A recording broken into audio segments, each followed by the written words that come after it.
ಹೊಸ ತಿರುವು ಪಡೆದ ಕೋಲಾರ ಕಾಂಗ್ರೆಸ್ ಟಿಕೆಟ್ ಫೈಟ್. ಕೋಲಾರದಲ್ಲೂ ಕೂಡ ಕಾಂಗ್ರೆಸ್ ಟಿಕೆಟ್ ಫೈಟ್ ಟ್ವಿಸ್ಟ್ ಮೇಲೆ ಟ್ವಿಸ್ಟ್ ಅನ್ನು ಪಡಿತಾ ಇದೆ. ಒಳಜಾತಿ ಪಾಲಿಟಿಕ್ಸ್ ಶುರು ಮಾಡಿರುವ ಉಭಯ ಬಣ. ಕೋಲಾರ ಬಳಿಕ ಉಳಿದ ಎಸ್ಸಿ ಕ್ಷೇತ್ರಗಳಲ್ಲೂ ಕೂಡ ಗೊಂದಲ. ಮುನಿಯಪ್ಪ ರಮೇಶ್ ಕುಮಾರ್ ನಡುವೆ ಒಳಜಾತಿ ಫೈಟ್ ಶುರುವಾಗಿದೆ. ಮೀಸಲು ಕ್ಷೇತ್ರದಲ್ಲಿ ದಲಿತ ಬಲಗೈ ಮತ್ತು ಎಡಗೈ ನಡುವೆ ಇದೀಗ ಪೈಪೋಟಿ ಜೋರಾಗ್ತಿದೆ.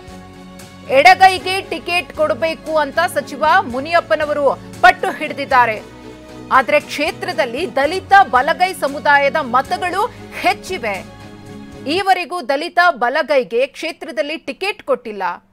ಈ ಸಲ ದಲಿತ ಬಲಗೈಗೆ ಟಿಕೆಟ್ ಅನ್ನ ಕೊಡಬೇಕು ಅಂತ ರಮೇಶ್ ಕುಮಾರ್ ಅವರು ಪಟ್ಟು ಹಿಡಿದಿದ್ದಾರೆ. ಸಿಎಂ ಡಿಸಿಎಂ ಸುರ್ಜೇವಾಲಾ ಅವರಿಗೆ ರಮೇಶ್ ಕುಮಾರ್ ಅವರು ಬಲಾಬಲ ಹೇಗಿದೆ ಅನ್ನೋದ್ರ ಬಗ್ಗೆಯೂ ಕೂಡ ಮಾಹಿತಿಯನ್ನ ಕೊಟ್ಟಿದ್ದಾರೆ. ಕ್ಷೇತ್ರದ ಮತದಾರರ ಅಂಕಿ ಅಂಶಗಳ ಮಾಹಿತಿಯನ್ನ ರವಾನೆ ಮಾಡಿದ್ದಾರೆ.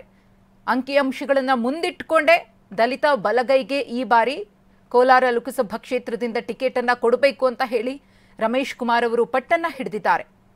ದಲಿತ ಎಡಗೈ ಸಮುದಾಯದ ಪಟ್ಟಿ ನೋಡೋದಾದ್ರೆ ಕೆಎಚ್ ಮುನಿಯಪ್ಪ, ಚಿಕ್ಕಪೆದ್ದಣ್ಣ, ಸಚಿವ ಮುನಿಯಪ್ಪ ಅಳಿಯ ನರಸಿಂಹರಾಜು, ಸಚಿವ ಮುನಿಯಪ್ಪ ಪುತ್ರ ಎಲ್ ಹನುಮಂತಯ್ಯ.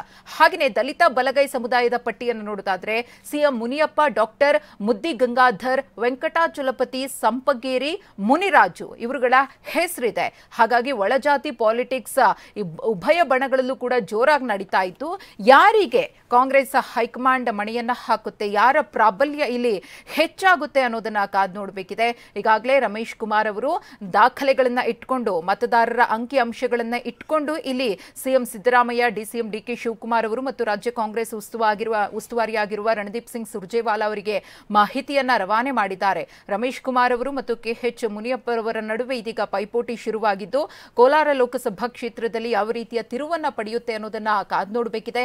ಇದು ಬರೀ ಈ ಒಂದು ಒಳಜಾತಿ ಪಾಲಿಟಿಕ್ಸ್ ಇದೆಯಲ್ಲ, ಇದು ಕೋಲಾರಕ್ಕೆ ಮಾತ್ರ ಸೀಮಿತ ಆಗ್ತಾ ಇಲ್ಲ. ಬೇರೆ ಬೇರೆ ಕ್ಷೇತ್ರಗಳಿಗೂ ಕೂಡ ಇದು ವ್ಯಾಪಿಸುವ ಎಲ್ಲಾ ಲಕ್ಷಣಗಳು ಕಾಣಿಸ್ತಾ ಇದೆ. ಕಾಂಗ್ರೆಸ್ ಇದೀಗ ಮೊದಲ ಪಟ್ಟಿಯಲ್ಲಿ ಕರ್ನಾಟಕದ 7 ಲೋಕಸಭಾ ಕ್ಷೇತ್ರಗಳಿಗೆ ಅಭ್ಯರ್ಥಿಗಳನ್ನ ಅನೌನ್ಸ್ ಮಾಡಿದ್ದು, ಇನ್ನುಳಿದಂತಹ ಕ್ಷೇತ್ರಗಳನ್ನ ಕಾಯ್ದಿರಿಸಿಕೊಂಡಿದೆ.